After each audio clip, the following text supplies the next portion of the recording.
Well, hello there. This is Pam Pelican with Pam Pelican's Wandavision Theory Extravaganza. Now, I have been enjoying Wandavision, as I'm sure all of you have, and I am not versed in the Marvel Universe as much as others, but this television show has still piqued my curiosity, and it has a wonderful story to it. So let me get right down to it, the theories. Now, everybody has a theory about what's going to happen, who's good, who's bad, but I'm going to tell you right now that my theory is correct. And why? Because I'm Pam Pelican, and Pam Pelican's always correct, that's why. So first, I want to give you the big theory, and then I'm going to go episode by episode and prove to you why my theory is correct.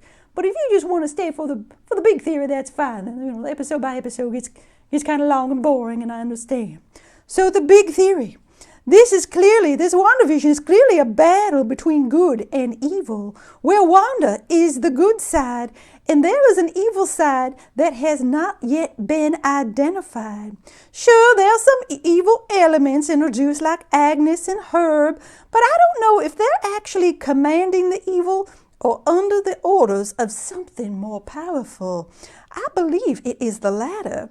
The Hex, the six-sided community where WandaVision takes place, was created by this evil thing, this evil, puppeteer, and it was made to control and destroy Wanda Maximoff.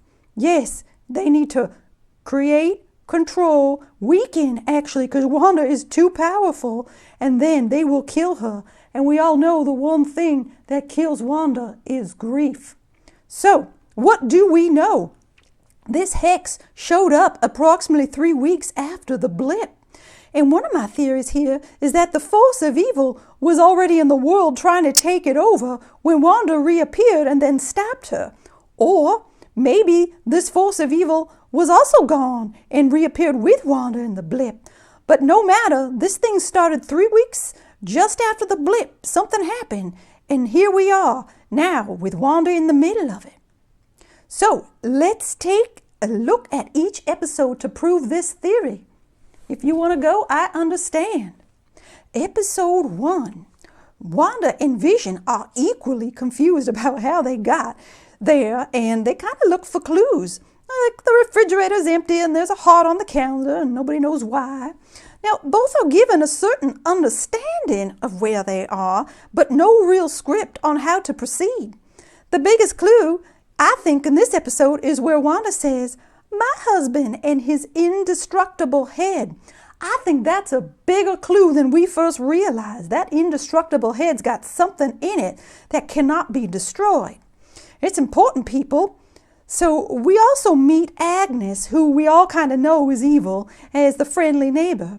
Now, suspicious circumstances developed at the dinner with the Harts. Mr. and Mrs. Hart are under the spell of the evil thing. When Mr. Hart presses Wanda and Vision about their backstory, he suddenly starts choking. Why? Because the evil thing has to shut him up. And so let's just make him think.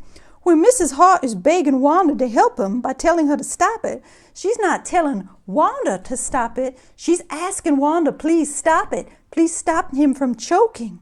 Finally, Wanda orders Vision to intervene. Something's not right there. So now, episode 2. Wanda and Vision hear loud bangs outside, which we kind of know is Monica Rambeau entering the Hex. And then Wanda discovers the helicopter in the front yard, and then which we knew was the drone, which was launched by Monica. And shortly after, Monica appears inside the Hex as Geraldine. And she's just as confused, not only about why she's there, but she doesn't even know her own name. And Agnes introduces Dottie, who says she is the key to everything in town. Big clue, people. Now, I think Dottie is that big evil force. So from here on out, I'm going to call Dottie the big evil force witch or the Dottie witch or whatever, just so we're all on the same page. So Dottie witch is now introduced as the big evil thing. And is she the one that's controlling everyone? I think so, yeah. And when that radio transmission occurred, I think a little bit of who Dottie actually was, the person before, the evil person took over, came through. And then it stopped and, she broke the glass and Dottie went back to her evil self, blah, blah, blah. Now, Agnes appears jealous of Dottie And I think her jealousy might give us a Darth Vader-like twist toward the end of this series. Also, everyone at the fundraiser meeting is a witch, raising money for the children. Is Dottie trying to raise a generation of evil? And why Wanda is at this little lovely pool party, Vision is off at the neighborhood watch. And that's exactly what it is, neighborhood watch. Everyone at that table is either a warlock or being controlled by the Dottie Witch. Vision is not welcome, it's clear, and the dynamics change when he arrives. They give him gum to shut him up. And the talent show starts, and it's all kind of weird, and Wanda tries to tell Vision about what she's discovered, but he's obviously all screwed up because of the gum inside him. And let's see, now Monica Rambeau's character was kind of more aware, where the other characters were not, and that's kind of expected. And after that, we discover that Wanda is pregnant, and then there's another loud bang followed by another outsider coming in, the B guy. And now, the key thing here is that Wanda is starting to like her new joyful reality. She likes being married to Vision, and with a baby on the way, and now she is accepted by the town. According to Dottie, she likes where she's at. And that's a very big thing because she likes this reality. At the end of this episode, we are to believe as an audience that Wanda is controlling it. Now, she obviously has some control with the beekeeper, but it's not as much as we are led to believe. So now, episode 3, Wanda's twins are born. I heard there's a backstory regarding Wanda's twins, but I have no idea what that is. And Vision starts to see more anomalies during Wanda's pregnancy. Well, Wanda is extremely happy, and she wants to keep it that way, even with Vision. The birth of Wanda's child creates weird energies to the Hex that I don't think Wanda was actually controlling. I think the Dottie Witch was doing that. I think these children are going to be evil or something like that. Now, Monica Rambeau, Geraldine, whatever you want to call her, she is able to break character. And as we know, she is an angel of sorrow, and she had that little necklace on. And she can make sense of the situation, but only for so long. When Wanda talks about her past with her brother, Pietro, Geraldine or Monica remembers suddenly and returns to her real self. Wanda, just still wanting to be happy, expels Geraldine from the Hex. Agnes and Herb are a bit nervous about Geraldine because this isn't part of Dottie Witch's plan to have Geraldine in there. But Wanda's gone ahead and expelled her.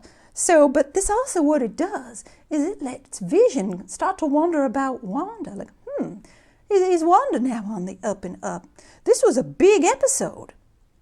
So episode 4, we go back in time and answer questions about some of the anomalies that we went through. We see a television show is created. Again, my theory is the Dottie Witch did this. And for some reason, this force of evil, and I think we all know that reason, this force of evil is trying to get the government agencies involved. Why? Why would anybody do that? Because the government now needs to lose trust in Wanda Maximoff. Was she Avenger? Well, she was an Avenger, but now she's taking a whole town hostage. So with the government not on Wanda's side and this other evil Dottie Witch from inside, she's being kind of like frowned upon from outside the Hex and inside the Hex. Wanda clearly is going to die soon, I think. And Wanda is just as confused and still, but she's trying to make it all happy for her. Now, when Vision is shown briefly as dead, as the evil Dottie Witch of the town shows you, Wanda starts her demise. And we all know Wanda needs to lose everything she loves to die. And that is what is starting right now. Episode 5. Oh boy. Wanda has no mind control over her 2 children like she does the others. Are these the children Dottie was speaking about at the fundraiser? Are these 2 little kids, these 2 lovely children, actually children of evil? Who knows? Agnes shows up and asks Wanda if she needs to reshoot the scene. Why'd she do that? Well, 2 reasons. First, she's trying to make sure that Wanda thinks she controls everything going on around her when she doesn't. But she also wants to cast that doubt further into Vision's mind that Wanda is controlling everything. Now, Wanda, of course, is confused, but she plays along because she's happy and she wants to be happy. So, Agnes confirms that Wanda will not be able to control the kids. Rambo's DNA has changed, and that will likely play a key to help Wanda out of the hex in a later episode. Now, Hayward tries to convince everyone outside the hex that Wanda is bad. So I'm under the thought that he is either, again, a warlock, maybe part of the evil force himself, or he is under the influence of them. Regardless, he is pitting everyone, all the government agencies, against Wanda. Again, from the outside of the hex and inside the hex. So, let's see what else. Now, Vision, I'm trying to remember the episode. I started going off on a tangent. So Vision is onto everything, and he thinks that Wanda's doing it, and he's trying to drive home that mistrust. But when he goes to the office and he talks to Norm, and Norm is like, "You gotta stop her from doing this," he's not talking about Wanda. He's talking about the Dottie Witch. So just let you know, he didn't say Wanda, he said her. Another big clue. Now, Wanda discusses her own brother with her sons, and we're feeling kind of a weakened moment. And after Hayward tries to kill Wanda with a second drone, she breaches the hex and confronts the government, saying, "Hey, I'm happy where I'm at, and I'm going to sacrifice everything, except the people that I loved, obviously, to be happy." So Wanda's sons, back in the hex now, Wanda's sons call her to heal the dog, and clearly Agnes killed, and now Wanda is feeling a moment of weakness. She's trying to explain to her sons about death, and that brings up some memories for her. She's starting to remember that she lost everything, I think, here. And finally, Vision accuses Wanda of suppressing everybody's personality, making her feel again that she's the one controlling it. At least that's what he thinks, not the Dottie Witch. And when Vision tries to convince her about how wrong the situation is, guess who shows up? Her brother Pietro, just to kind of disrupt that conversation. And all of a sudden, we can't go back because Pietro showed up to cast that doubt once again. And Pietro is obviously evil. So episode 6, the Halloween one, which was kind of like my favorite episode just because it had Halloween in it and everything like that. Pietro, again, obviously evil, and he's trying to direct Wanda's life using false memories of their childhood. And Wanda is not completely convinced that Pietro is really her brother, and you could see her testing him, but he knows what's going on a level that nobody else does. And he's thrilled that Wanda has made a safe and lovely town, the Hex, for herself. But I think, again, he's trying to convince her that she did this and it is good. But it's all to earn her trust. Notice when she asks him a question about their past, he deflects it right back at her instead of answering. Like, "Hey, what happened to your accent?" "Well, what happened to your accent?" "Oh, I guess we'll just end the conversation there about our accents." But really, he doesn't answer him because you know what? That's not Pietro. We all know that. But this is the biggest thing about episode 6. Vision was supposed to die. Yes, people, he was supposed to die in that episode. Agnes was on the outskirts trying to direct him to his death, trying to get him outside where he was clearly falling apart, and that's what the evil witch needed to have happen so Wanda could start breaking down. But that didn't happen because one of Wanda's sons alerted her. Now, who was there to try to divert that was Pietro, saying, oh, you can't kill, husband twice. And Wanda got mad. Oh, boy, did she get mad. And she just shot him across, the little scene there, and he landed in the hay. But she, in her powers, she expanded that hex, and she saved him. And now, where does that lead us when Vision was supposed to die at the last episode? What's that mean? I think Dottie Witch is going to be mad. And I think Pietro is going to be mad, and I think everyone's going to step it up a notch. And the reason I know that Hayward now is being influenced because he was tracking Vision. He was tracking Vision on his computer. Somebody on the inside is giving him information on the outside. and Vision was supposed to die. So if you like my theory, if you're like, no, Pam Pelican, you're one crazy sock puppet, that's so stupid, go ahead and comment. But otherwise, I want to hear what you have to say. I want to hear your theories too. This is Pam Pelican, and my opinion matters with Wandavision. Thank you.